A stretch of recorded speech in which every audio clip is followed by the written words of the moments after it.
ಡೆಲ್ಲಿ ಒಳಗಡೆ ಯಾರು ಮಾಡ್ತಾರಪ್ಪ ಅಂತಂದ ಹೇಳಿದ್ರೆ ಜನರಲ್ ಭಕ್ತ್ ಖಾನ್ ಅಂತಂದ ಹೇಳಿ. ಆಮೇಲೆ ಕಾನ್ಪುರ್ ಒಳಗಡೆ ಯಾರ್ ದಂಗೆ ಹೇಳ್ತಾರೆ ಅಂದ್ರೆ ನಾನಾ ಸಾಹೇಬ್ ಹೇಳ್ತಾನ. ಆಮೇಲೆ ನೆಕ್ಸ್ಟ್ ಅದೇ ತರ ಲಕ್ನೋದಲ್ಲಿ ಬೇಗಂ ಹಜರತ್ ಮಹಲ್. ಆಮೇಲೆ ಬರೇಲಿ ಒಳಗಡೆ ಯಾರಂತಂದ ಹೇಳಿದ್ರೆ ಖಾನ್ ಬಹದ್ದೂರು. ಬಿಹಾರ್ ಒಳಗಡೆ ಕುನ್ವಾರ್ ಸಿಂಗ್ ಅಂತಂದ ಹೇಳಿ. ಆಮೇಲೆ ಫೈಜಾಬಾದ್ ಅಲ್ಲಿ ಮೌಲಿ ಆ ಅಹಮದುಲ್ಲಾ ಅಂತಂದ ಹೇಳಿ. ಆಮೇಲೆ ಝಾನ್ಸಿ ಒಳಗಡೆ ರಾಣಿ ಲಕ್ಷ್ಮೀಬಾಯಿ. ಸೊ ಅದಕ್ಕಿಂತ ಮುಂಚೆ ನೀವು ನೋಡಿರ್ಬೋದು ಕರ್ನಾಟಕ ಒಳಗಡೆ ಕಿತ್ತೂರು ರಾಣಿ ಚೆನ್ನಮ್ಮ ಅವರೆಲ್ಲ ಇದು ಹೇಳಿರ್ತಾರ. ಆಮೇಲೆ ನೆಕ್ಸ್ಟ್ ಬೇಡರ ದಂಗೆ ಅಂತ ಬರ್ತಾವ. ತುಂಬಾ ದಂಗೆಗಳು ಬರ್ತಾವ. ಇದು ತುಂಬಾ ಇಂಪಾರ್ಟೆಂಟ್ ಆಗುತ್ತೆ. 1857 ಅದ್ರ ಬಗ್ಗೆ ಒಂದ್ ಸ್ವಲ್ಪ ನೋಡ್ಕೊಂಡು ಇಟ್ಕೊಳ್ರಿ. ಆಮೇಲೆ ನೆಕ್ಸ್ಟ್ ಏನ್ ನೋಡ್ರಿ, 1857ರಲ್ಲಿ ಮತ್ತೆ ಏನ್ ಮಾಡ್ತಾರೆ ಅಂತಂದ ಹೇಳಿದ್ರೆ 3 ಯೂನಿವರ್ಸಿಟಿಗಳನ್ನ ಸ್ಟಾರ್ಟ್ ಮಾಡ್ತಾರೆ. ದೊಡ್ಡ ದೊಡ್ಡ ಯೂನಿವರ್ಸಿಟಿ ಎಜುಕೇಶನ್ ಸಲುವಾಗಿ 3 ಯೂನಿವರ್ಸಿಟಿ. ಎಲ್ಲಂದ್ರೆ ಕೋಲ್ಕತ್ತಾ, ಮದ್ರಾಸ್ ಮತ್ತು ಬಾಂಬೆ ಒಳಗಡೆ 3 ಯೂನಿವರ್ಸಿಟಿಗಳನ್ನ 1857ರಲ್ಲಿ ಯಾರು ಸ್ಟಾರ್ಟ್ ಮಾಡ್ತಾರೆ ಅಂದ್ರೆ ಲಾರ್ಡ್ ಕ್ಯಾನಿಂಗ್ ಮಾಡ್ತಾನ. ಅದಾದ ನಂತರ ನೆಕ್ಸ್ಟ್ ನೋಡ್ರಿ, ಕ್ಯಾನಿಂಗ್ ನ ಮೊದಲು ಏನಂತ ಕರಿತಾ ಇದ್ರ ಅಂತಂದ ಹೇಳಿದ್ರೆ, ಸೊ ಇವನ್ ಭಾರತದ ಗವರ್ನರ್ ಜನರಲ್ ಇದ್ದ. So governor general of India ಇದ್ದ. ಬಟ್ ಅದ್ರ ಆಮೇಲೆ ಏನ್ ಕರಿಯಾಕತ್ರ ಅಂತಂದ ಹೇಳಿದ್ರೆ, ಸೊ 1857ರಿಂದ ವೈಸ್ ರಾಯ್ ಅಂತಂದ್ ಕರಿಯಕ್ ಸ್ಟಾರ್ಟ್ ಮಾಡ್ತಾರ. ಸೊ ಫಸ್ಟ್ ವೈಸ್ ರಾಯ್ ಯಾರ ಅಂತಂದ್ ಹೇಳ್ತಾರ, ಲಾರ್ಡ್ ಕ್ಯಾನಿಂಗ್ ನನ್ನ ಹೇಳ್ತೀವಿ. ಇಷ್ಟು ಪಾಯಿಂಟ್ಸ್ ಗಳನ್ನ ನೀವು ಇಲ್ಲಿ ನೋಡ್ಕೊಬೇಕು. ಅದಾದ ನಂತರ ನೆಕ್ಸ್ಟ್ ನೋಡ್ರಿ, ಸೊ ಮತ್ತೆ ಏನ್ ಮಾಡ್ತಾರೆ ಅಂತಂದ್ ಹೇಳಿದ್ರೆ, ಈಸ್ಟ್ ಇಂಡಿಯಾ ಕಂಪನಿ ಇರುತ್ತ ಮೊದಲು ಇದು ಭಾರತದಲ್ಲಿ ಏನಂತಂದ್ ಹೇಳಿದ್ರೆ ಈಸ್ಟ್ ಇಂಡಿಯಾ ಕಂಪನಿ ಎಲ್ಲಾನು ರೂಲ್ ಮಾಡ್ತಿರತ್ತ. ಸೊ ಈ ಈಸ್ಟ್ ಇಂಡಿಯಾ ಕಂಪನಿಯನ್ನ ಏನ್ ಮಾಡ್ತಾರೆ ಅಂತಂದ್ ಹೇಳಿದ್ರೆ ರದ್ದುಗೊಳಿಸಿ ಬ್ರಿಟಿಷ್ ಕ್ವೀನ್, ಏನ್ ಬ್ರಿಟಿಷ್ ರಾಣಿ ಇರ್ತಾಳಲ್ಲ, ಡೈರೆಕ್ಟ್ ಅವಳೇ ಏನ್ ಮಾಡ್ತಾಳ ಅಂತಂದ್ ಹೇಳಿದ್ರೆ ಅಧಿಕಾರಕ್ಕೆ ಬಂದ್ಬಿಡ್ತಾಳ. ಟೋಟಲ್ ಇಂಡಿಯಾನೇ ನಂದು, ನಾನೇ ಆಡಳಿತ ನಡೆಸ್ತೀನಿ ಅಂತಂದ್ ಹೇಳಿ ಕ್ರೌನ್ ಏನ್ ಮಾಡ್ತಾಳ ಅಂದ್ರೆ ರಾಣಿ ಏನ್ ಮಾಡ್ತಾಳ ಅಂತಂದ್ ಹೇಳಿದ್ರೆ ಆಡಳಿತವನ್ನ ನಡ್ಸಕ್ ಸ್ಟಾರ್ಟ್ ಮಾಡ್ತಾಳ 1857-58ರಿಂದ. ಸೊ ಇದೊಂದ್ ಏನಂತಂದ್ ಹೇಳಿದ್ರೆ ತುಂಬಾ ಇಂಪಾರ್ಟೆಂಟ್. ಆಮೇಲೆ ಇಂಡಿಯನ್ ಕೌನ್ಸಿಲ್ಸ್ ಆಕ್ಟ್ ಅಂತಂದ್ ಬರುತ್ತೆ 1861ರಲ್ಲಿ. ಜಸ್ಟ್ ನೆನ್ಪಿಟ್ಕೊಳ್ರಿ ಅಷ್ಟೊಂದೇನ್ ಡೀಟೇಲ್ ಆಗಿ ಬೇಡ. ಇಂಡಿಯನ್ ಕೌನ್ಸಿಲ್ಸ್ ಆಕ್ಟ್ ಅಂತಂದ್ ಹೇಳಿ. ಆಮೇಲೆ ಇನ್ನೊಂದೇನಪ್ಪಾ ಅಂತಂದ್ ಹೇಳಿದ್ರೆ ನಿಮ್ಮೆಲ್ಲರಿಂದ ಬೇಜಾರಾಗಿದ್ದೇನಪ್ಪಾ ಅಂದ್ರ, ಸೊ ಕೇಳೋ ಕ್ವಶನ್ಸ್ ಗಳಿಗೆ ಯಾರು ಆನ್ಸರ್ ಮಾಡಕತ್ತಿಲ್ಲ. ನಿಮ್ ಎಲ್ಲ ಹೆಂಗಂತಂದ್ ಹೇಳಿದ್ರೆ ಕೆಲವು ಜನರು ಮಾಡ್ತಾ ಇದೀರಾ, ನಾನು ಇಲ್ಲ ಅಂತಂದ್ ಹೇಳ್ತಿಲ್ಲ. So very good. So in ಕೆಲವು ಜನರು ಏನಂತಂದ್ ಹೇಳಿದ್ರೆ ರೆಸ್ಪಾನ್ಸ್ ಮಾಡಲ್ಲ. ಆಮೇಲೆ ಇನ್ನೊಂದು, ಯಾಕೆ ರೆಸ್ಪಾನ್ಸ್ ಮಾಡ್ತಿಲ್ಲ ಸರ್, ಭಯ ಆಗ್ತಿದೆ ಮೆಸೇಜ್ ಮಾಡಕ್ಕೆ. ಓಕೆ, ಅದು ಒಂದು ಕಾರಣ ಇರ್ಬೋದು. ಬಟ್ ಆದ್ರೆ ನೀವು ಯಾರು ಅಂತಂದ್ ಹೇಳಿ ನಿಮ್ ಪಕ್ಕದಲ್ಲಿರೋರ್ಗೆ ಗೊತ್ತಿಲ್ಲ. ನೀವು ಮೆಸೇಜ್ ಮಾಡಿದ್ರೆ ನೀವೇ ತಪ್ಪು ಮಾಡಿದಿರಾ ಅಥವಾ ನೀವೇ ಸರಿ ಮಾಡಿದಿರಾ ಅಂತ ಯಾರಿಗಾದ್ರೂ ಗೊತ್ತಾಗತ್ತಾ? ಇಲ್ಲಿ ನಿಮ್ ನಾಲೆಜ್ ಅನ್ನ ನೀವು ಜಾಸ್ತಿ ಮಾಡ್ಕೋಬೇಕು. ಇದು ಫಸ್ಟ್ ಥಿಂಗ್. ಯಾರಿಗಾದ್ರೂ ಭಯ ಆಗ್ತಿದ್ರೆ ಮೆಸೇಜ್ ಮಾಡಕ್ಕೆ, ಕಮೆಂಟ್ ಮಾಡಕ್ಕೆ ಯಾರಿಗೂ ಗೊತ್ತಾಗಂಗಿಲ್ಲ. ಇವನ್ ನನಗೆ ಗೊತ್ತಾಗಂಗಿಲ್ಲ ನೀವ್ ಯಾರಂತಂದ್ ಹೇಳಿ. ಬಟ್ ಆದ್ರೆ ನೀವು ಡೈಲಿ ಏನಂತಂದ್ ಹೇಳಿದ್ರೆ ನನ್ ಕಮೆಂಟ್ ಹಾಕ್ತಾ ಇದ್ರೆ ನಾನು ಕಮೆಂಟ್ಸ್ ಓದ್ತೀನಿ ಯಾರು ಏನ್ ಮಾಡ್ತಿದಾರ ಅಂತಂದ್ ಹೇಳಿ. ಇದು ಅದಾದ ನಂತರ ನೆಕ್ಸ್ಟ್ ಸೆಕೆಂಡ್ ಥಿಂಗ್ ತುಂಬಾ ಇಂಪಾರ್ಟೆಂಟ್ ಏನಂದ್ರೆ, ಫ್ರೀ ಆಗಿ ಬಂತು ಅಂತಂದ್ ಹೇಳಿದ್ರೆ ಎಲ್ರಿಗೂ ಒಂಥರ ಏನಂತಂದ್ ಹೇಳಿದ್ರೆ ಏನೋ ಒಂದ್ ಫೀಲಿಂಗ್ ಅಲ್ಲ. ಅದೇ ಹೇಳ್ತಾರಲ್ಲ, ದೊಡ್ಡವರು ಸುಮ್ನೆ ಗಾದೆ ಮಾತುಗಳೆಲ್ಲ ಹೇಳಲ್ಲ. ಸೊ ಜಾಸ್ತಿ ಅಮೃತ ಜಾಸ್ತಿ ಆದ್ರೂ ಕೂಡ ಏನಂತಂದ್ ಹೇಳಿದ್ರೆ ವಿಷ ಅಂತಂದ್ ಹೇಳ್ತೀವಿ. ಏನ್ ಹೇಳ್ರಿ, ಅಮೃತ ಜಾಸ್ತಿ ಆದ್ರೂ ಕೂಡ ಏನಂತಂದ್ ಹೇಳಿದ್ರೆ ವಿಷ ಆಗತ್ತಂತ. ಸೊ ಆ ತರ ಆಗೋಯ್ತು ಇವಾಗ. ಸೊ ನಾನು ಎಲ್ಲಾನು ಏನಂತಂದ್ ಹೇಳಿದ್ರೆ ಫ್ರೀ ಆಗಿ ನಿಮ್ಗೆ ಹೇಳ್ತಾ ಹೋದ್ರೆ ನಿಮ್ಗೆ ಏನಂತಂದ್ ಹೇಳಿದ್ರೆ ಅದು ಅದೇ ಸೇಮ್ ವಿಷ ಹತ್ತರನೇ ಅಲ್ವಾ. ಸೊ ಕೇಳಿರೋದಕ್ಕೆ ಏನಂತಂದ್ ಹೇಳಿದ್ರೆ ಯಾರು ಕರೆಕ್ಟ್ ಆಗಿ ಆನ್ಸರ್ ಮಾಡಲ್ಲ. ಅದಾದ ನಂತರ ಯಾರು ಫಾಲೋ ಮಾಡಲ್ಲ. ಹ ಸೊ ಇಲ್ಲಿ ಏನಂತಂದ್ರೆ ನೀವು ಕರೆಕ್ಟ್ ಆಗಿ ಆನ್ಸರ್ಸ್ ಗಳನ್ನ ಹೇಳಿದ್ರೆ ಅಥವಾ ಎಲ್ಲಾನು ನೀವು ಟೈಪ್ ಮಾಡಿ ಹೇಳಿದ್ರೆ ಎಕ್ಸಾಮ್ ಟೈಮಲ್ಲಿ ನಿಮ್ಗೆ ಏನಂತಂದ್ ಹೇಳಿದ್ರೆ ಯೂಸ್ ಆಗೋದು. ನನಗಲ್ಲ. ನಾನು ಇವಾಗ ಮಾಡಿ ಹಾಕ್ತೀನಿ, ನನಗೊಂದ್ ಸ್ವಲ್ಪ ಏನಂದ್ರೆ ಫಾಲೋವರ್ಸ್ ಜಾಸ್ತಿ ಆಗ್ತಾರ, ಇಲ್ಲ ವ್ಯೂಸ್ ಜಾಸ್ತಿ ಆಗ್ತಾರೆ, ಇದನ್ ಬಿಟ್ಟು ನನಗೇನು ಸಿಗಂಗಿಲ್ಲ. ಜನರಲ್ ನಾಲೆಜ್ ನ ನೀವು ಜಾಸ್ತಿ ಮಾಡ್ಕೊಬೇಕು. ನೀವು ಎಷ್ಟು ಟೈಪ್ ಮಾಡಿ ಹಾಕ್ತೀರಾ ನಿಮ್ಗೆ ಎಕ್ಸಾಮ್ ಅಲ್ಲಿ ಯೂಸ್ ಆಗುತ್ತೆ. ಎಲ್ಲಿವರೆಗೂ ಜಾಬ್ ಸಿಗೋವರೆಗೂ ಓದ್ತೀರಿ, ಜಾಬ್ ಸಿಕ್ಕ ನಂತರ ರಿಟರ್ನ್ ಓದ್ತೀರೇನು? ಇದನ್ನ ಓದಂಗಿಲ್ಲ. ಸೊ ಇವತ್ತಿಂದ ಅನ್ಕೊಂತೀನಿ ಎಲ್ರು ಕರೆಕ್ಟ್ ಆಗಿ ಮೆಸೇಜ್ ಮಾಡ್ತೀರಾ, ಕಮೆಂಟ್ ಹಾಕ್ತೀರಾ ಅಂತ ಅನ್ಕೊಂಡಿದೀನಿ. ನಿಮಗ್ ಬಿಟ್ಟಿದ್ದು. ಸೊ ನಿಮ್ಗೆ ಅದು ಕೇಳ್ತೀನಿ, ನಿಮ್ಗೆ ಯಾರಿಗಾದ್ರೂ ನಾನು ಇವಾಗ ಮಾತಾಡಿದ್ದು ಹರ್ಟ್ ಆಗಿದ್ರೆ ಸಾರಿನಪ್ಪ. ಯಾಕಂತಂದ ಹೇಳಿದ್ರೆ ರೈಟ್ಸ್ ಇಲ್ಲ ನನ್ಗೆ. ನೀವು ಮಾಡ್ಲೇಬೇಕು ಅಂತ ಹೇಳಕ್ಕೆ. ಎಷ್ಟು ಜನ ಮಾಡ್ತೀರಾ ಅಷ್ಟು ಒಳ್ಳೇದು. ಯಾರು ಮಾಡಂಗಿಲ್ಲ ಇನ್ನೂ ತುಂಬಾ ಒಳ್ಳೇದು. ಯಾರು ಕರೆಕ್ಟ್ ಆಗಿ ಮಾಡ್ತೀರಾ, ಯಾರು ಕರೆಕ್ಟ್ ಆಗಿ ಕೇಳ್ತೀರಾ, ಮಾತುಗಳನ್ನ ಕೇಳಿಸ್ಕೊಂಡು ಆಮೇಲೆ ಅದನ್ನ ಅರ್ಥ ಮಾಡ್ಕೊಂಡು ಯಾರು ಕರೆಕ್ಟ್ ಆಗಿ ಆನ್ಸರ್ಸ್ ಗಳನ್ನ ಹಾಕ್ತೀರಾ, ಮೇ ಬಿ ಹೇಳಕ್ ಆಗಲ್ಲ, ಇದೇ ಕ್ವಶನ್ಸ್ ಗಳು ಎಕ್ಸಾಮ್ ಟೈಮ್ ಅಲ್ಲಿ ಬಂದಾಗ ಈಸಿಯಾಗಿ ಮಾಡಬಹುದು. ಎಸ್. ಆಮೇಲೆ ಕೆಲವು ಜನ ಏನಂತಂದ್ ಹೇಳಿದ್ರೆ ಟೆಸ್ಟ್ ಗಳ ಬಗ್ಗೆ ಕೇಳ್ತಾ ಇದ್ದೀರಾ. ಟೆಸ್ಟ್ ಗಳನ್ನ, ಆನ್ಲೈನ್ ಟೆಸ್ಟ್ ಗಳನ್ನ ಕಂಟಿನ್ಯೂಸ್ ಆಗಿ ಡಿಸೆಂಬರ್, ಜನವರಿ ಆಮೇಲೆ ಫೆಬ್ರವರಿ ಟೋಟಲ್ ಆಗಿ ಏನಪ್ಪಾ ಅಂತಂತ ಹೇಳಿದ್ರೆ 30 ಟೆಸ್ಟ್ಗಳು, 20ರಿಂದ 30 ಟೆಸ್ಟ್ಗಳು ಇರ್ಬೋದು. ನಾನು ಆಲ್ರೆಡಿ ಮಾತಾಡ್ತಾ ಇದ್ದೀನಿ. ಒಂದ್ ಎಕ್ಸಾಮ್ ಏನಂತಂದ್ ಹೇಳಿದ್ರೆ 20 ರೂಪೀಸ್ ಇರುತ್ತೆ. ಫ್ರೀ ಅಂತೂ ನಡ್ಸಲ್ಲ. ಸೊ ಫ್ರೀ ಅಂತಂದ್ ಹೇಳಿ ನನ್ ಕಡೆ ಫ್ರೀ ಆಗಿ ನಡ್ಸಕ್ ಆಗಲ್ಲ. ಬೇರೆಯವ್ರು ಏನಂತಂದ್ ಹೇಳಿದ್ರೆ ಅವ್ರಿಗೆ ಕೊಡ್ಬೇಕಾಗತ್ತ ಫೀಸ್ ಎಲ್ಲ. ಸೊ ಫ್ರೀ ನಡ್ಸಕ್ ಆಗಲ್ಲ. ಎಷ್ಟು ಜನ ಬರೀತೀರಾ ನಿಮ್ಗಷ್ಟು ಒಳ್ಳೇದು. ಆಮೇಲೆ ನೆಕ್ಸ್ಟ್ ಇನ್ನೊಂದು ತುಂಬಾ ಇಂಪಾರ್ಟೆಂಟು, ಆಲ್ರೆಡಿ ನಾನು ಏನ್ ಮಾಡಿದೀನಿ ಅಂತಂತ ಹೇಳಿದ್ರೆ reasoning and general aptitude. Complete ಆಗಿ ಏನಂತಂದ ಹೇಳಿದ್ರೆ ಕ್ಲಾಸ್ ಗಳನ್ನ ಅಪ್ಲೋಡ್ ಮಾಡಿದೀನಿ, 40 ಕ್ಲಾಸ್ ಇದೆ. ಸೊ ಈ ವಿಡಿಯೋ ಕೆಳಗಡೆ ಏನಂದ್ರೆ ಡಿಸ್ಕ್ರಿಪ್ಷನ್ ಬಾಕ್ಸ್ ಅಲ್ಲಿ ಕ್ಲಾಸ್ 1 ಕ್ಲಾಸ್ 2 ಅಂತಂದ್ ಹೇಳ್ಬಿಟ್ಟು ಸೊ ಎಲ್ಲಾನು ಏನದಾವ ಅಂತಂತ ಹೇಳಿದ್ರೆ ಲಿಂಕ್ ಗಳನ್ನ ಬಿಟ್ಟಿರ್ತೀನಿ. ಸೊ ಎಲ್ಲಾನು ಕಂಪ್ಲೀಟ್ ಆಗಿ ಮಾಡ್ರಿ. ಆಮೇಲೆ ಇನ್ನೊಂದು ಟೆಲಿಗ್ರಾಮ್ ಇದೆ, ಸೊ ಎಲ್ರು ಏನಂತಂದ ಹೇಳಿದ್ರೆ ಟೆಲಿಗ್ರಾಮ್ ಕೂಡ ಜಾಯ್ನ್ ಆಗ್ರಿ. ಸೊ ನೆಕ್ಸ್ಟ್ ನೋಡ್ರಿ, ಸೊ ನೆಕ್ಸ್ಟ್ ಏನಪ್ಪಾ ಅಂತಂದ ಹೇಳಿದ್ರೆ ಲಾರ್ಡ್ ಜಾನ್ ಲಾರೆನ್ಸ್ ಅಂತ ಬರ್ತಾರ, ಜಸ್ಟ್ ಲಾರೆನ್ಸ್ ಅಂತ ನೆನ್ಪಿಟ್ಕೊಡ್ರಿ. ಸೊ ಇಲ್ಲಿ ತುಂಬಾ ಇಂಪಾರ್ಟೆಂಟ್, ಭೂತಾನ್ ವಾರ್ ನಡೆಯುತ್ತಾ ಅವೆಲ್ಲ ಇಂಪಾರ್ಟೆಂಟ್ ಇಲ್ಲ. ಇವ್ರು ಏನ್ ಮಾಡ್ತಾರ ಅಂತಂದ ಹೇಳಿದ್ರೆ ಫಸ್ಟ್ ನೋಡ್ರಿ, ನಾವೇನ್ ಹೇಳಿದ್ವಿ ಅಂತಂದ ಹೇಳಿದ್ರೆ ಸುಪ್ರೀಂ ಕೋರ್ಟ್ ಏನಂತಂದ ಹೇಳಿದ್ರೆ ರಚನೆ ಆಗತ್ತ. ಸುಪ್ರೀಂ ಕೋರ್ಟ್ ರಚನೆ ಆಗತ್ತೆ ಯಾವಾಗ 1774ರಲ್ಲಿ ಎಲ್ಲಪ್ಪಾ ಅಂತಂದ ಹೇಳಿದ್ರೆ ಕೋಲ್ಕತ್ತಾ ಒಳಗಡೆ ರಚನೆ ಆಗತ್ತೆ. ನಾನು ಒಂದ್ ಕ್ವಶನ್ ಕೇಳಿದ್ದೆ, ಸೊ ಫಸ್ಟ್ CJ ಯಾರು, chief justice of supreme court, ಅವಾಗಿನ ಸುಪ್ರೀಂ ಕೋರ್ಟ್ ಚೀಫ್ ಜಸ್ಟಿಸ್ ಯಾರು ಅಂತಂತ ಹೇಳಿ ಕ್ವಶನ್ ಕೇಳಿದ್ದೆ. ಅದನ್ನ ಯಾರಂತ ಮೆಸೇಜ್ ಹಾಕ್ರಿ. ಅದಾದ ನಂತರ 1865ರಲ್ಲಿ ಕೋಲ್ಕತ್ತಾ, ಬಾಂಬೆ ಮತ್ತು ಮದ್ರಾಸ್ಗಳಲ್ಲಿ ಹೈಕೋರ್ಟ್ಸ್ ಗಳನ್ನ ನೇಮಕ ಮಾಡ್ತಾರ. ಈ ಕ್ಲಾಸ್ಗಳು PCPSI ಎಷ್ಟು ಇಂಪಾರ್ಟೆಂಟ್ ಅಂತಂದ ಹೇಳಿ ನಿಮ್ಗೆ ಗೊತ್ತು.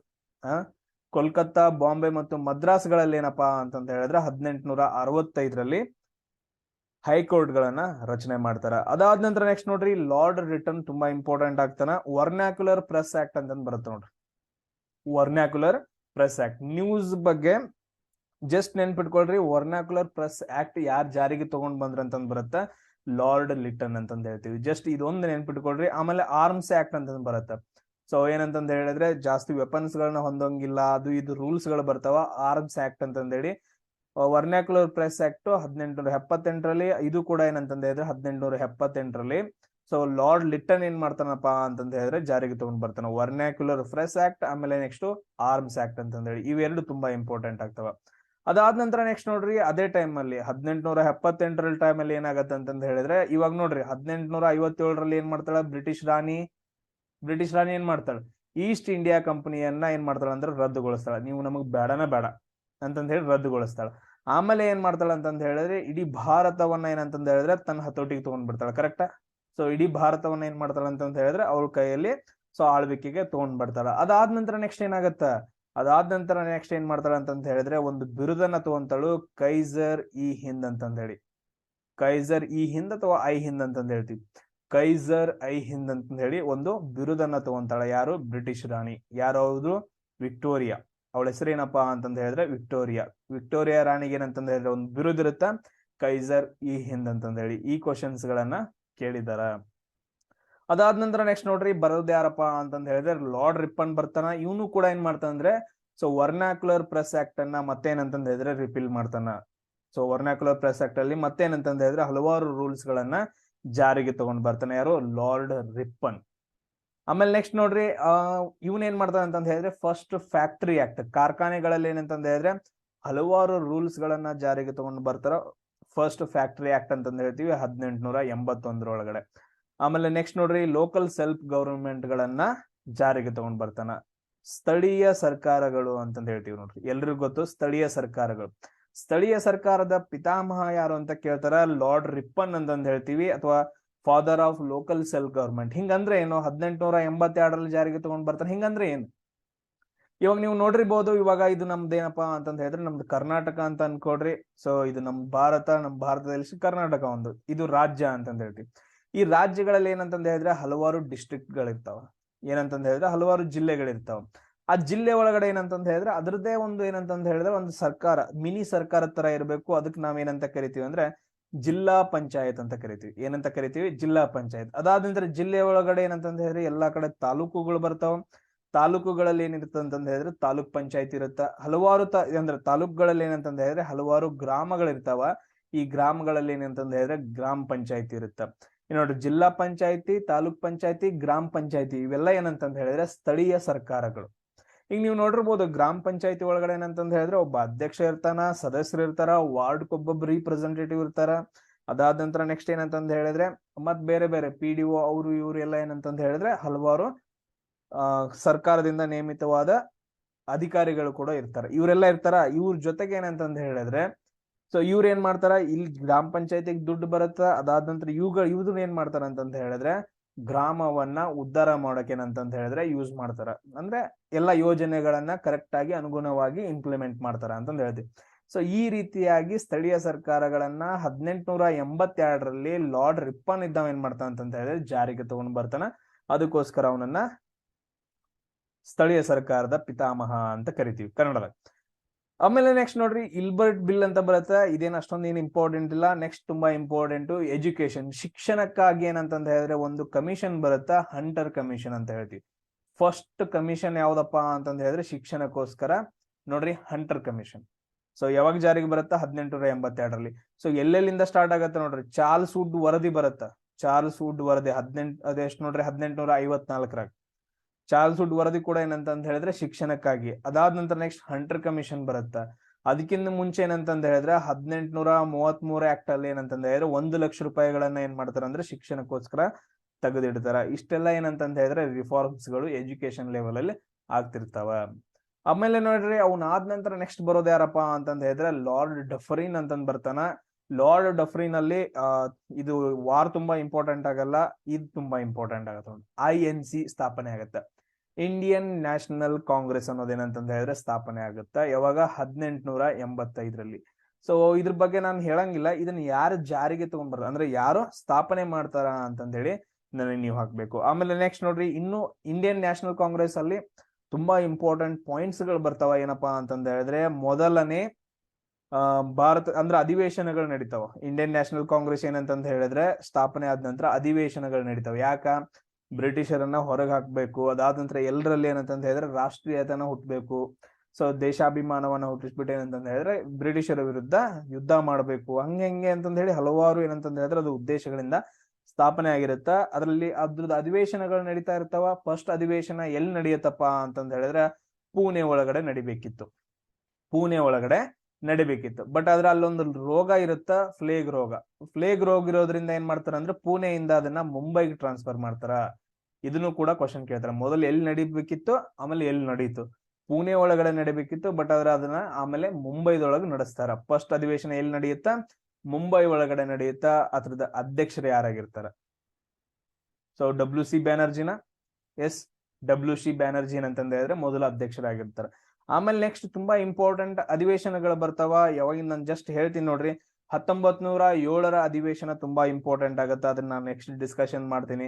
ಆಮೇಲೆ ನೆಕ್ಸ್ಟ್ ನೋಡ್ರಿ 1916ರ ಅಧಿವೇಶನ, ಆಮೇಲೆ 1917ರ ಅಧಿವೇಶನ, ಆಮೇಲೆ 1924ರದ್ದು, ಆಮೇಲೆ ನೆಕ್ಸ್ಟ್ 1930ರದ ಅಧಿವೇಶನ, ಆಮೇಲೆ ನೆಕ್ಸ್ಟ್ ನೋಡ್ರಿ 1938ರ ಅಧಿವೇಶನ. ಎಸ್, ಸುಭಾಷ್ ಚಂದ್ರ ಬೋಸ್ ರವರ ಅಧ್ಯಕ್ಷರಾಗಿರ್ತಾರ. ಇಷ್ಟ ಅಧಿವೇಶನಗಳೇನಂತಂದ ಹೇಳಿದ್ರೆ ತುಂಬಾ ಇಂಪಾರ್ಟೆಂಟ್ ಆಗ್ತಾವ. ಅವುಗಳ ಬಗ್ಗೆ ನೀವೇನು ನೋಡ್ಕೊಬೇಕು. ಸೊ ಆಮೇಲೆ ನೆಕ್ಸ್ಟ್ ನೋಡ್ರಿ ತುಂಬಾ ಇಂಪಾರ್ಟೆಂಟ್ ಲಾರ್ಡ್ ಲ್ಯಾನ್ಸ್ ಡೌನ್ ಅಂತ ಬರ್ತಾನ. ಲ್ಯಾನ್ಸ್ ಡೌನ್ ನೋಡ್ರಿ, ಲ್ಯಾನ್ಸ್ ಡೌನ್ ಅಂತಂದೇಳಿ. ಸೊ ಇಂಡಿಯನ್ ಕೌನ್ಸಿಲ್ ಆಕ್ಟ್ ಮತ್ತೆ ಜಾರಿಗೆ ಬರುತ್ತಾ 1892ರಲ್ಲಿ. ಮೊದ್ಲೊಂದು ಜಾರಿಗೆ ಬಂದಿರುತ್ತೆ, ಮತ್ತೆ ಇಂಡಿಯನ್ ಕೌನ್ಸಿಲ್ ಆಕ್ಟ್ ನ ಜಾರಿಗೆ ತಗೊಂಡ್ ಬರ್ತಾರ. ಆಮೇಲೆ ನೆಕ್ಸ್ಟ್ ನೋಡ್ರಿ ಇಲ್ಲಿ ಏನಂತಂದ ಹೇಳಿದ್ರೆ ಡುರಾಂಡ್ ಕಮಿಷನ್ ಅನ್ನ ನೇಮಕ ಮಾಡ್ತಾನ. ಡುರಾಂಡ್ ಕಮಿಷನ್ ಇದು ಇಲ್ಲಾದ್ರೂ ಏನಾದ್ರು ಕೇಳಿದಾರೆ? ಡುರಾಂಡ್ ಕಮಿಷನ್ 1893 ಒಳಗಡೆ. ಸೊ ಡುರಾಂಡ್ ರೇಖೆ ಅಂತ ಎಲ್ಲಾದ್ರೂ ಕೇಳಿದಿರಿ? ಸರ್ ಇವಾಗಾದ್ರೂ ನೆನ್ಪು ಮಾಡ್ಕೊಳ್ರಿ ಡುರಾಂಡ್ ರೇಖೆ. ಸೊ ಮ್ಯಾಕ್ ಮೋಹನ್ ರೇಖೆ ಏನಂತಂದ್ ಹೇಳಿದ್ರೆ ಇಂಡಿಯಾ ಮತ್ತು ಚೀನಾ ನಡುವೆ ಬರುವ ಅಂತಹ ಒಂದು ಗಡಿ ರೇಖೆ. ಸೊ ಡುರಾಂಡ್ ರೇಖೆ ಏನಪ್ಪಾ ಅಂತಂದ್ ಹೇಳಿದ್ರೆ ಇಂಡಿಯಾ ಮತ್ತು ಅಫ್ಘಾನಿಸ್ತಾನ್ ನಡುವೆ ಬರೋದು, ಆಮೇಲೆ ಅಫ್ಘಾನಿಸ್ತಾನ್ ಮತ್ತು ಪಾಕಿಸ್ತಾನ ನಡುವೆ ಬರುವಂತಹ ಗಡಿ ರೇಖೆಯನ್ನ ಡುರಾಂಡ್ ಗಡಿ ರೇಖೆ ಅಂತಂದ್ ಹೇಳ್ತೀವಿ. ಸೊ ಅದನ್ನೇನಂತಂದ್ ಹೇಳಿದ್ರೆ ಕರೆಕ್ಟ್ ಆಗಿ ಬಾರ್ಡರ್ ಅನ್ನ ನೇಮಕ ಮಾಡೋಕೆ ಡುರಾಂಡ್ ಕಮಿಷನ್ ಅನ್ನ ನೇಮಕ ಮಾಡ್ತಾರ, ನೆನ್ಪಿಟ್ಕೊಡ್ರಿ. ಆಮೇಲೆ ನೆಕ್ಸ್ಟ್ ನೋಡ್ರಿ ಅದಾದ ನಂತರ ಬರೋನ್ ಯಾರಪ್ಪ ಅಂತಂದ್ ಹೇಳಿದ್ರೆ ಲಾರ್ಡ್ ಕರ್ಜನ್ ಅಂತಂದ್ ಹೇಳಿ ಬರ್ತಾನ. ಇವನು ಪೊಲೀಸ್ ಕಮಿಷನ್ ಅನ್ನ ಏನಂತಂದ್ ಹೇಳಿದ್ರೆ ಅಪಾಯಿಂಟ್ಮೆಂಟ್ ಮಾಡ್ತಾನ 1902ರಲ್ಲಿ ಪೊಲೀಸ್ ಕಮಿಷನ್. ಆಮೇಲೆ ನೆಕ್ಸ್ಟ್ ನೋಡ್ರಿ ಯೂನಿವರ್ಸಿಟೀಸ್ ಏನಂತಂದ್ ಹೇಳಿದ್ರೆ ಯೂನಿವರ್ಸಿಟಿ ಕಮಿಷನ್ ಅನ್ನ ನೇಮಕ ಮಾಡ್ತಾನೆ. ಯಾಕಂದ್ರೆ ಯೂನಿವರ್ಸಿಟೀಸ್ ಆಲ್ರೆಡಿ ಏನಂತಂದ್ ಹೇಳಿದ್ರೆ ಜಾರಿಗೆ ಬಂದಿರ್ತಾವ, ಸ್ಥಾಪನೆ ಮಾಡಿರ್ತಾರೆ. ಅದಕ್ಕೊಂದು ಕಮಿಷನ್ ಅನ್ನ ನೇಮಕ ಮಾಡ್ತಾನ, ಯೂನಿವರ್ಸಿಟಿ ಕಮಿಷನ್ ಅಂತಂದೇಳಿ 1902ರಲ್ಲಿ ಈ ಕ್ವಶನ್ ಅನ್ನ ಜಾಸ್ತಿ ಕೇಳಿದಾರ. ಆಮೇಲೆ ಯೂನಿವರ್ಸಿಟಿ ಆಕ್ಟ್ ಅನ್ನು ಕೂಡ ಏನಂದ್ರೆ ಜಾರಿಗೆ ತಗೊಂಡ್ ಬರ್ತಾನ. ಇವೆರಡು ತುಂಬಾ ಇಂಪಾರ್ಟೆಂಟ್. ಕಮಿಷನ್ ಅನ್ನ ನೇಮಕ ಮಾಡ್ತಾನ, ಆಮೇಲೆ ಯೂನಿವರ್ಸಿಟಿ ಆಕ್ಟ್ ಕೂಡ ಜಾರಿಗೆ ತಗೊಂಡ್ ಬರ್ತಾನ. ಆಮೇಲೆ ನೆಕ್ಸ್ಟ್ ನೋಡ್ರಿ 1905ರಲ್ಲಿ ತುಂಬಾ ಇಂಪಾರ್ಟೆಂಟ್ ಏನ್ ಮಾಡ್ತಾನ ಅಂತಂದ ಹೇಳಿದ್ರೆ ಏನ್ ಮಾಡ್ತಾನ, ಬಂಗಾಳವನ್ನ 2 ಭಾಗಗಳಾಗಿ ವಿಭಜನೆ ಮಾಡ್ತಾನ. ವೆಸ್ಟ್ ಬೆಂಗಾಲ್ ಅನ್ನ ಇವಾಗಿರೋದು ಬಂಗಾಳವನ್ನ ವಿಭಜನೆ ಮಾಡಿ ಪೂರ್ವ ಬಂಗಾಳ ಮತ್ತು ಪಶ್ಚಿಮ ಬಂಗಾಳವನ್ನಾಗಿ ಮಾಡ್ತಾನ. ಸೊ ಅದನ್ನ ನಾವೇನಂತ ಕರಿತೀವಿ ಅಂದ್ರೆ ಪಾರ್ಟಿಷನ್ ಆಫ್ ಬೆಂಗಾಲ್ ಅಂತ ಕರಿತೀವಿ 1905ರಲ್ಲಿ. ಸೊ ಇದನ್ನ ಮತ್ತೆ ಹಿಂದೆ ತಗೊಂತಾರ. ಯಾವಾಗ ಹಿಂದೆ ತಗೊಂತಾರ ನೋಡ್ರಿ, ಪಾರ್ಟಿಷನ್ ಬೆಂಗಾಲ್ನ ಏನ್ ಮಾಡ್ತಾರ ಅಂದ್ರೆ ಮತ್ತೆ ಹಿಂದೆ ತಗೊಂತಾರ. ಸೊ ಅದು ಯಾವಾಗ ಅಂತ ನೋಡ್ರಿ, ತುಂಬಾ ಇದು ಇಂಪಾರ್ಟೆಂಟ್ ಆಗತ್ತ. ಅಂದ್ರೆ ಹಿಂದೂ ಮುಸ್ಲಿಂ ಅಂತಂದ ಹೇಳಿ ಎರಡು ಭಾಗಗಳನ್ನಾಗಿ ಮಾಡಿ ಜಗಳ ಹಚ್ಚೋಕ್ ನಿಂತ್ ಬಿಟ್ಟಿರ್ತಾರ. ಸೊ ಇದು ಬ್ರಿಟಿಷರ್ ಮಾಡೋದು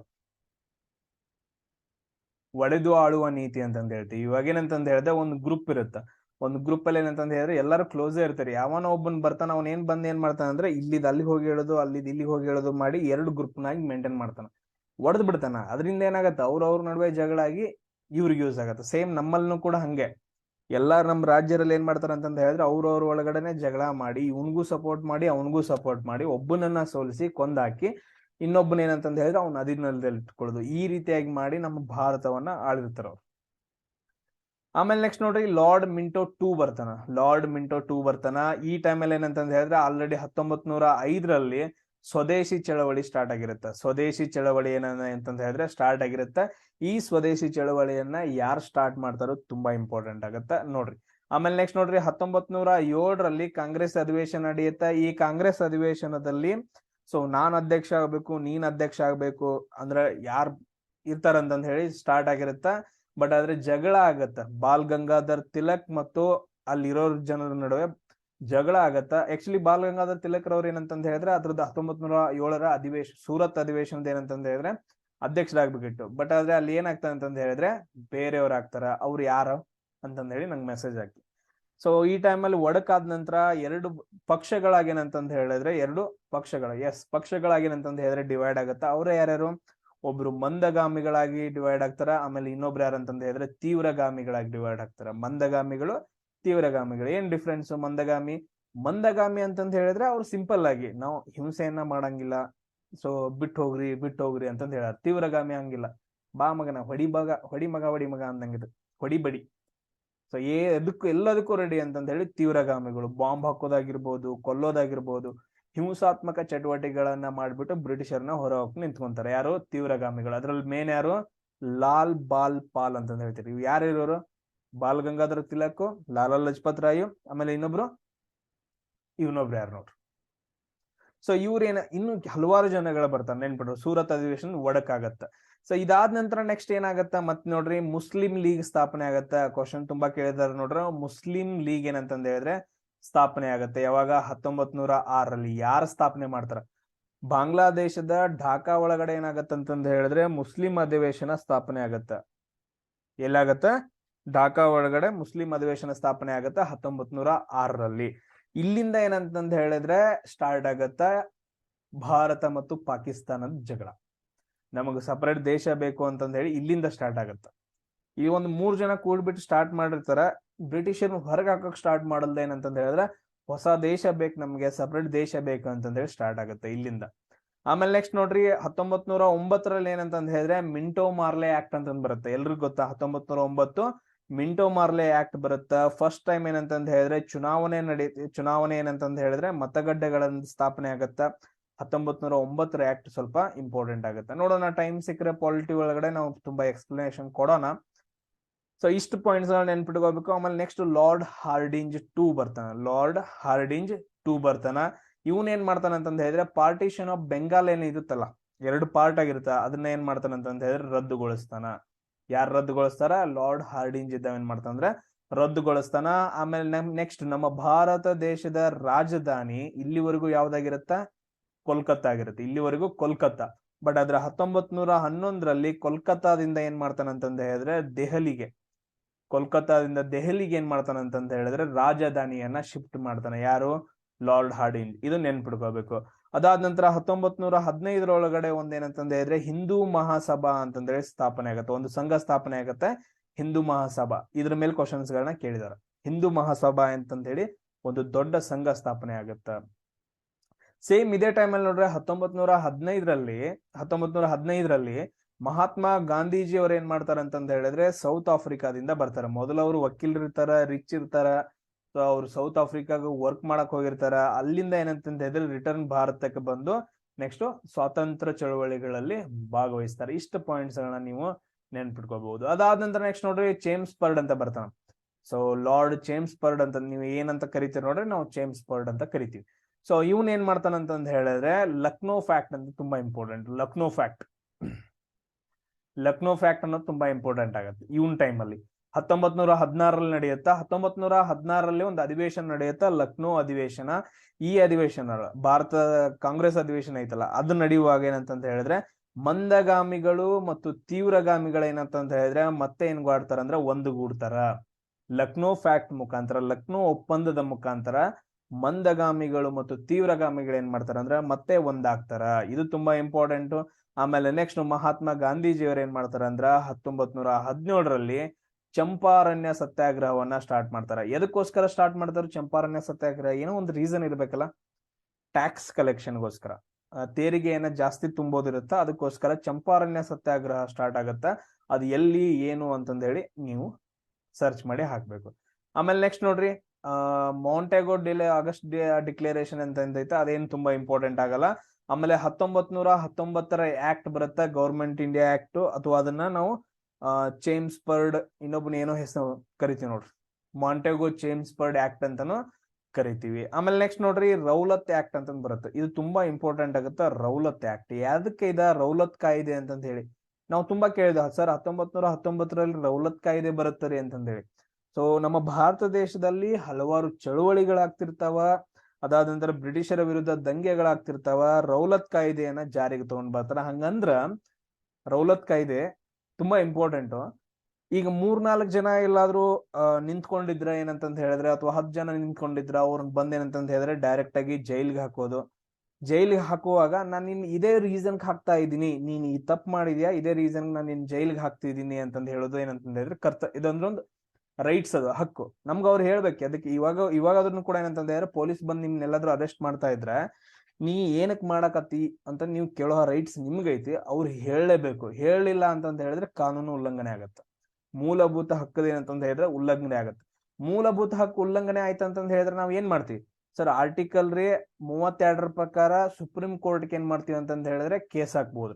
ಸೇಮ್ ಅದೇ ತರ ಆರ್ಟಿಕಲ್ 226 ಮುಖಾಂತರ ಸರ್ ಹೈಕೋರ್ಟ್ ಕೇಸ್ ಹಾಕ್ಬಹುದು, ನೆನ್ಪಿಟ್ಕೊಡ್ರಿ.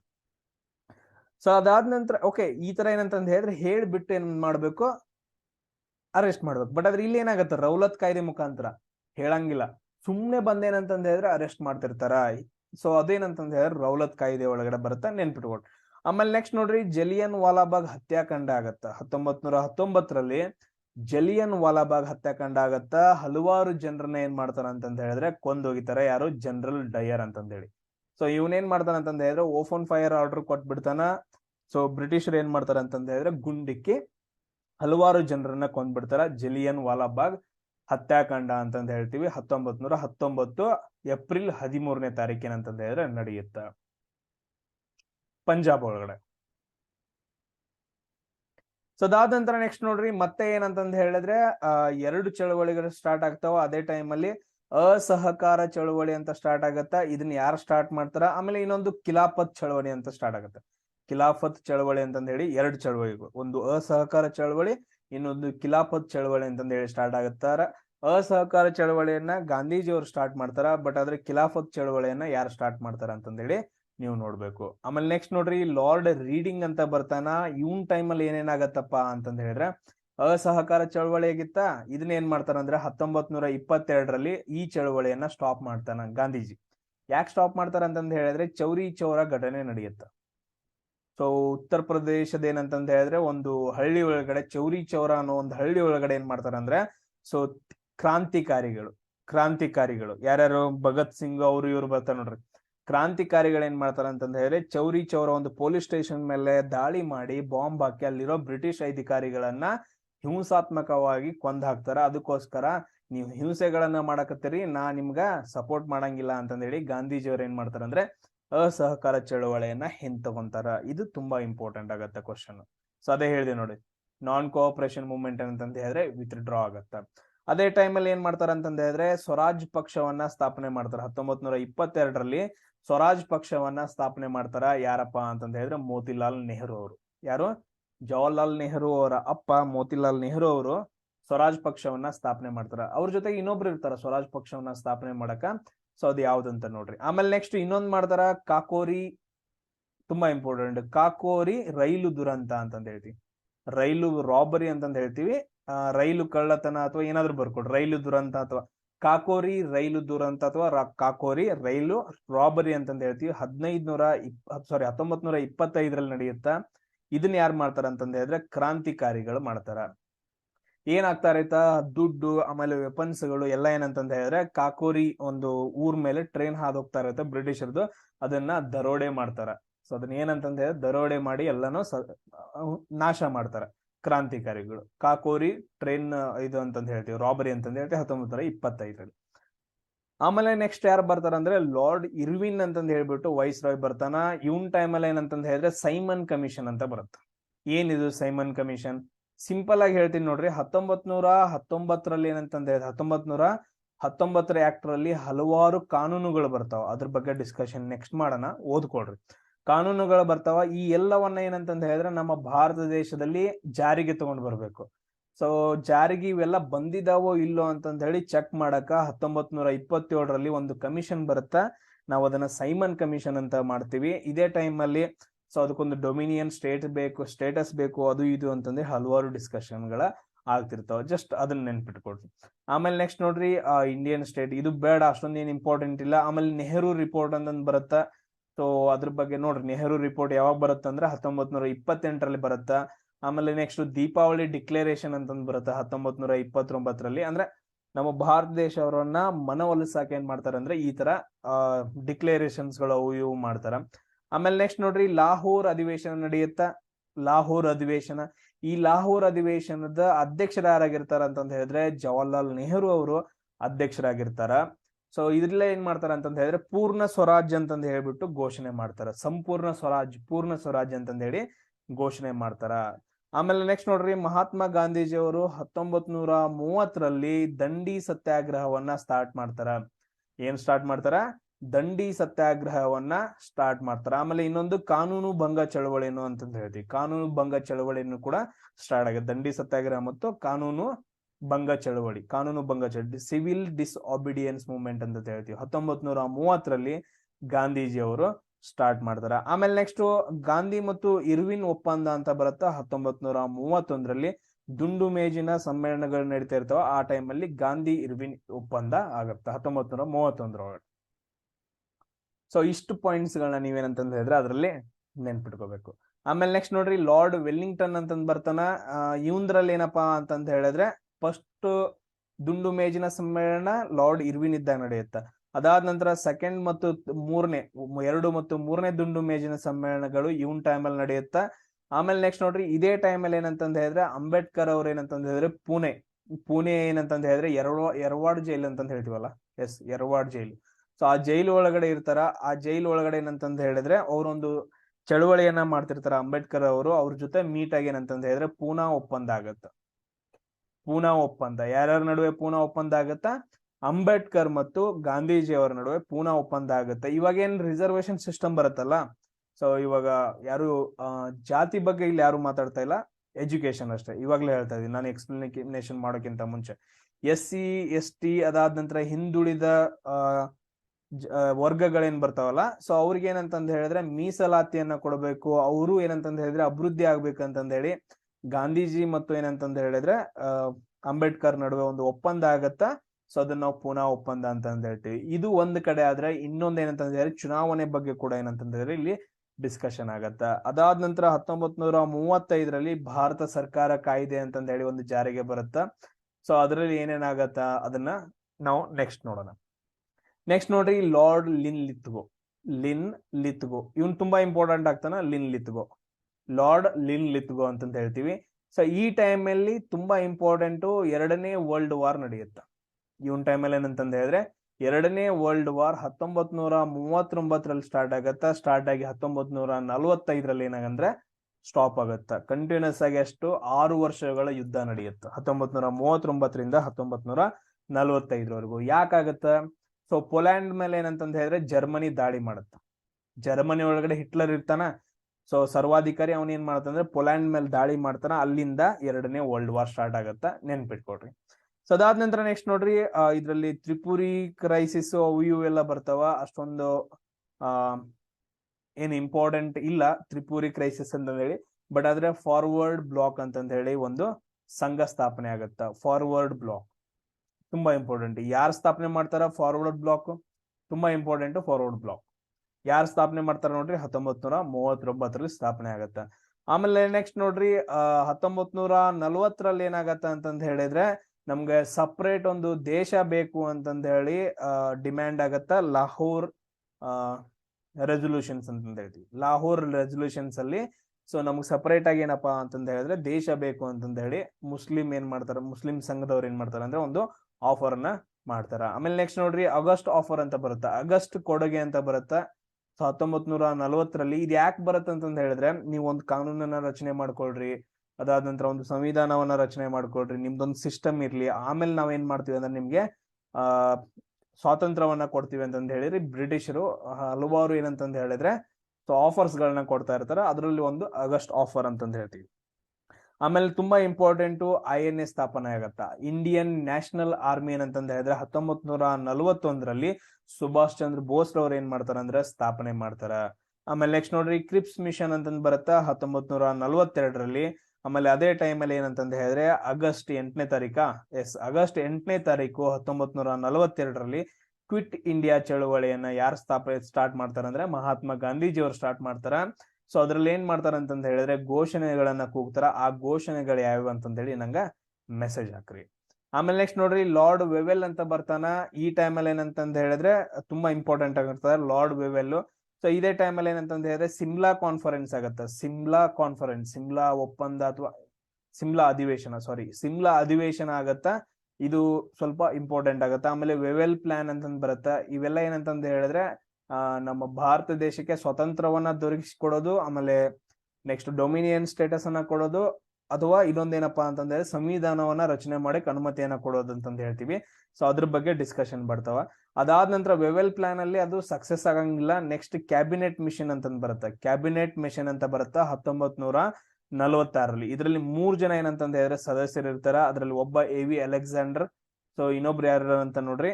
ಸೊ ಇವ್ರು 3 ಜನ ಏನ್ ಮಾಡ್ತಾರ ಅಂತಂದ ಹೇಳಿದ್ರೆ ಒಂದು ರಿಪೋರ್ಟ್ ಅನ್ನ ಕೊಡ್ತಾರ. ನಮ್ಮ ಭಾರತ ದೇಶ ಏನಂತಂದ ಹೇಳಿದ್ರೆ ಅಲ್ಲಿಂದ ಏನಂದ್ರೆ ಸಂವಿಧಾನ ರಚನೆ ಆಗಕ್ ಸ್ಟಾರ್ಟ್ ಆಗುತ್ತೆ. ಕ್ಯಾಬಿನೆಟ್ ಮಿಷನ್ ಏನಂತಂದ ಹೇಳಿದ್ರೆ ಪರ್ಮಿಷನ್ ಕೊಡುತ್ತೆ, ಓಕೆ ನೀವು ಸಂವಿಧಾನವನ್ನ ರಚನೆ ಮಾಡ್ಕೊಳ್ರಿ ಅಂತಂದ ಹೇಳಿ.